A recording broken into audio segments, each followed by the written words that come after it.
അതീവ ഖേദകരം. ഇന്ത്യയുടെ MiG-21 വിമാനത്തിന്റെ പൈലറ്റ് പാകിസ്ഥാൻ കസ്റ്റഡിയിൽ എന്നുള്ളതാണ് ഇപ്പോൾ ലഭിക്കുന്ന റിപ്പോർട്ടുകൾ.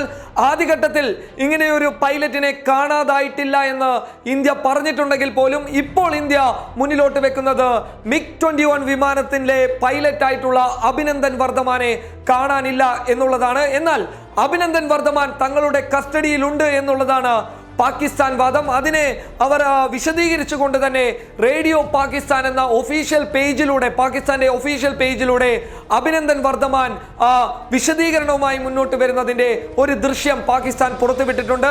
ഇതിൽ അഭിനന്ദൻ വർദ്ധമാൻ പറയുന്നുണ്ട്, ഞാൻ ഇന്ന രീതിയിൽ ജോലി ചെയ്യുന്ന ആളാണ്, ഇന്ന മേഖലയിൽ ജോലി ചെയ്യുന്ന ആളാണ്, ഇന്ന വിമാനത്തിന്റെ പൈലറ്റ് ആണ് എന്നുള്ള രീതിയിൽ അഭിനന്ദൻ വർദ്ധമാൻ പറയുന്നുണ്ട്. ഇതിന്റെ ദൃശ്യങ്ങളാണ് ഇപ്പോൾ പുറത്തു വന്നിരിക്കുന്നത്. എന്തായാലും വലിയ ഒരു ഞെട്ടൽ തന്നെയാണ് ഇന്ത്യക്ക് സമ്മാനിച്ചിട്ടുള്ളത്. കാരണം ഇന്ത്യയുടെ ഒരു ജവാൻ പാകിസ്ഥാന്റെ കസ്റ്റഡിയിലാവുന്നത് ഏറ്റവും വേദനാജനകമായിട്ടുള്ള ഒരു കാര്യം തന്നെയാണ് മുന്നിലോട്ട് വെക്കുന്നുള്ളത്.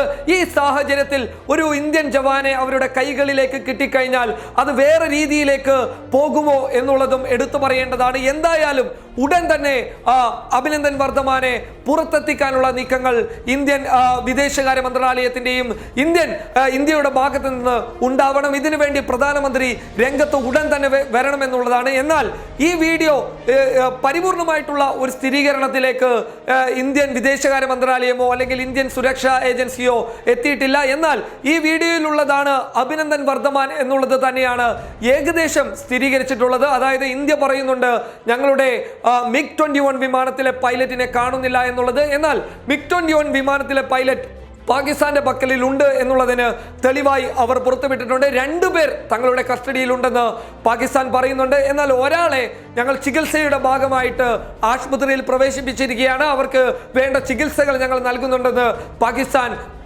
വിശദീകരിക്കുന്നുണ്ട്. എന്നാൽ പോലും വലിയ ഒരു ഭീതിയാണ് ഇന്ത്യൻ ജനങ്ങൾക്കുള്ളത്. കാരണം ഇന്ത്യ ഒരു തിരിച്ചടിക്ക് ഒരുങ്ങിക്കഴിഞ്ഞാൽ ഇന്ത്യ പാകിസ്ഥാന്റെ പക്കലിലുള്ള 2 സൈനികരുടെ അവസ്ഥ എന്തായാലും അത് പരിഗണിക്കേണ്ടത് തന്നെയാണ്. എന്നാൽ ഇന്ത്യ ബലാക്കോട്ടിലേക്ക് ആക്രമണം നടത്തി വലിയ ഒരു തിരിച്ചടി പാകിസ്ഥാന് നൽകിയിരുന്നു. എന്നാൽ ഈ തിരിച്ചടി പാകിസ്ഥാനെ ബാധിച്ചത് മറ്റൊരു രീതിയിലായിരുന്നു. അതായത് ഇന്ത്യ പാക് അതിർത്തിയിലേക്ക് അനുമതിയില്ലാതെ കടന്നു എന്നുള്ളത് തന്നെയാണ് പാക്കിനെ പ്രകോപിപ്പിച്ചത്. അതിന്റെ ഭാഗമായിട്ട് രാവിലെ തന്നെ കശ്മീർ അതിർത്തികളിലൊക്കെ അവർ വലിയ രീതിയിൽ പ്രശ്നങ്ങൾ ഉണ്ടാക്കിക്കൊണ്ടേയിരുന്നു. ഈ സമയത്തായിരുന്നു ഇന്ത്യയുടെ MiG-21 വിമാനത്തിനെ വെടിവെച്ചിട്ടത് എന്നുള്ളതാണ് കണക്കുകൂട്ടലുകൾ. ഈ MiG-21 വിമാനത്തിൽ ഉണ്ടായിരുന്ന പൈലറ്റ് ആയിരുന്നു അഭിനന്ദൻ വർദ്ധമാൻ. എന്നാൽ അഭിനന്ദൻ വർദ്ധമാനെ മറ്റുള്ള വിവരങ്ങൾ, അതായത് പാക് കസ്റ്റഡിയിൽ ഉണ്ട് എന്നുള്ളത് മാത്രമാണ് ഇപ്പോൾ പുറത്തു വന്നിരിക്കുന്നുള്ളത്. എന്നാൽ അഭിനന്ദൻ വർദ്ധമാൻ തന്നെയാണോ അത് എന്നുള്ള ഒരു സ്ഥിരീകരണം ഇന്ത്യ ഉറപ്പുവരുത്തേണ്ടതുണ്ട്. എന്തായാലും നമ്മുടെ ജവാനെ പുറത്തിറക്കാനുള്ള ശ്രമം ഇന്ത്യയുടെ ഭാഗത്ത് നിന്ന് ഉണ്ടാവട്ടെ. News desk public Kerala.